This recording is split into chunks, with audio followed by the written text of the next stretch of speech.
드럼통에 들어갈지언정 절대 굴복하지 않는다. 한쪽에선 보수 여전사라는 평을 듣고 반대쪽에선 나아베 같은 극단적인 얘기를 듣는 정치인이죠. 여의도 초대석 국내임 대선 경선에 출사표를 던진 5선 나경원 의원과 관련 얘기 해보겠습니다. 의원님 어서 오십시오. 네, 안녕하세요. 제가 처음부터 나아베 얘기를 해서 그렇긴 한데 이 페이스북에 의원님 언급을 하셨길래 잠깐 얘기를 했는데 제가 진짜 깜짝 놀랐어요. 그거 이제 사실은 제가 뭐 2004년에 이제 국회의원 처음 됐고 2002년부터 정치를 했는데 2004년에 있었던 사건을 갖고 지금까지도 저를 토착 외구 나베라고 이렇게 씌우는데요. 작년 11월에 민노총 간첩단 사건에 이 판결문과 공소장 이걸 보니까요. 이렇게 돼 있는 거예요. 그게 북한 지령문에 그렇게 돼 있더라고요. 나경원은 토착 외구, 나베라는 그런 친일 이미지를 씌워라. 누가 누구한테 그런 지령을 한 거예요? 그러니까 그 이제 간첩단 사건에 여러 가지 북한 지령문이 압수되지 않았겠습니까? 그 북한 지령문에 그렇게 돼 있었고, 그리고 정말 제가 2020년 그 총선 때 제가 낙선했었잖아요. 그때 총선 때 대진연이라고 대학생 진보연합이라고 하죠. 좌파 단체인데 그 대진연 아이들이 저희 동네에 와서 토착 외구, 친일 청산 이걸 들고 다녔어요. 참 저는 재밌는 게 북한 지령문하고 똑같은 행동을 이쪽에서 보이니까. 그게 몇 년도에 온 건가요? 그 지령이라는 게? 지령문 제가 정확한 거는 모르겠습니다만 그때 토착 외구 나베라고 친일 이미지를 씌워라 이렇게 되어 있습니다.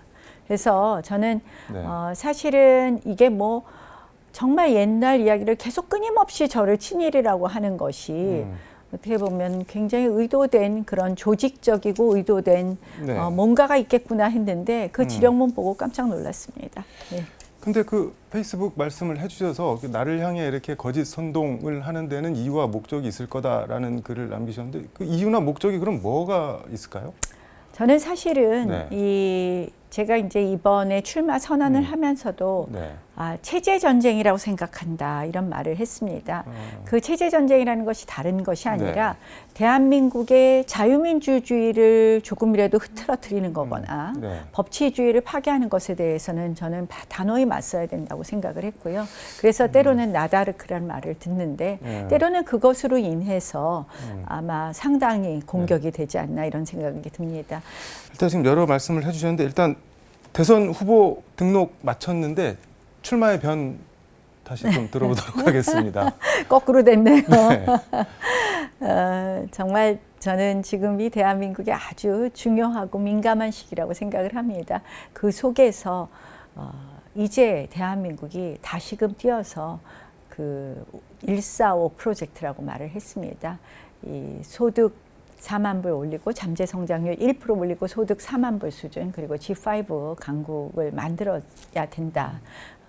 저는 그 목표를 향해서 국민 퍼스트, 국익 퍼스트의 정책으로 여러분들의 삶을 보다듬어 보겠습니다. 사실은 우리 그동안 뭔가 이렇게 아름다운 말로 국민 퍼스트에 우리가 좀 소극적이지 않았나 이런 생각을 합니다. 정말 국민들 삶에 필요한 것, 특히 최근에 소상공인 자영업자들 굉장히 어려우신데요.